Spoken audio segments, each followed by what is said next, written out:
Hello, I'm Roderick Williams. Welcome back to my Schubert Cycle Projects blog. This is a second installment, and you find me here at the Park Avenue Armoury in Manhattan. I'm in my dressing room.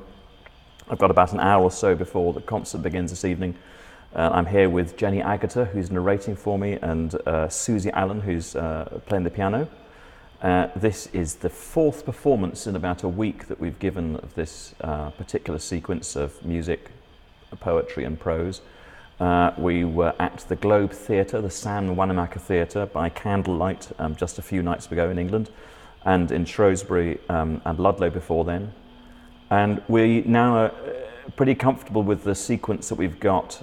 We made very few changes from London to here, except that Jenny Agata has managed to find the most fantastic Civil War letter from the battlefield, where soldiers writing home to his wife. It's a beautiful letter and bridges the gap perfectly between the first song, Liebesbotschaft, into Krieges Ahnung, the soldier's foreboding. And it mentions all the things that we're looking for, the fear of being far away and also from one's loved ones, but also it has this image of being surrounded by one's fellow soldiers on the battlefield late at night. It just seemed the perfect choice, not least because the stage we're performing on next door has wonderful portraits behind us. One of them is of a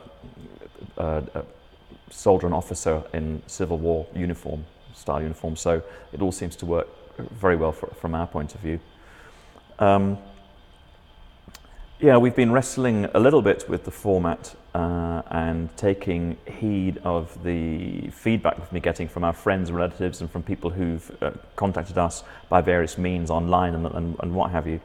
It's been a very interesting process to try and be open to that feedback, also to be sure of our own performing instincts as well. So if we feel that something is working and someone writes in that they don't particularly enjoy a particular aspect that we think is working well, we have the right, of course, to continue in our own way.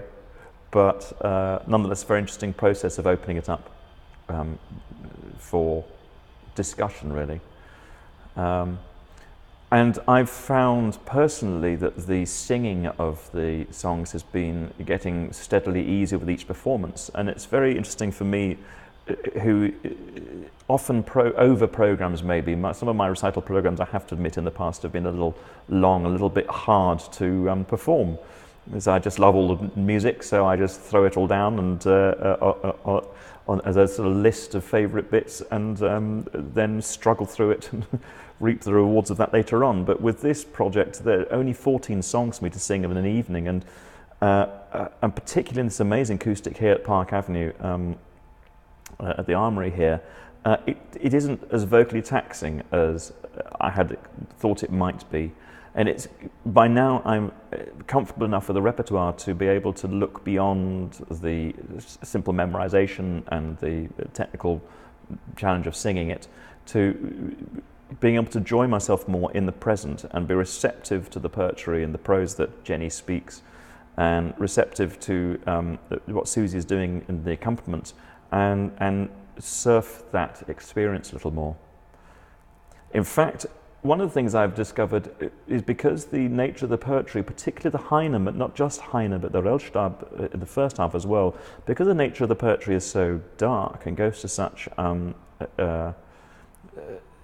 lonely places at times, I find that the piano introductions are enough to set me off in a sort of a rush of adrenaline, but more of that of heightened emotion, which I've not always found particularly useful. You know, the poems are always talking about tears. Everybody seems to be crying in these poems. The loved one, me, the poet, and whomsoever.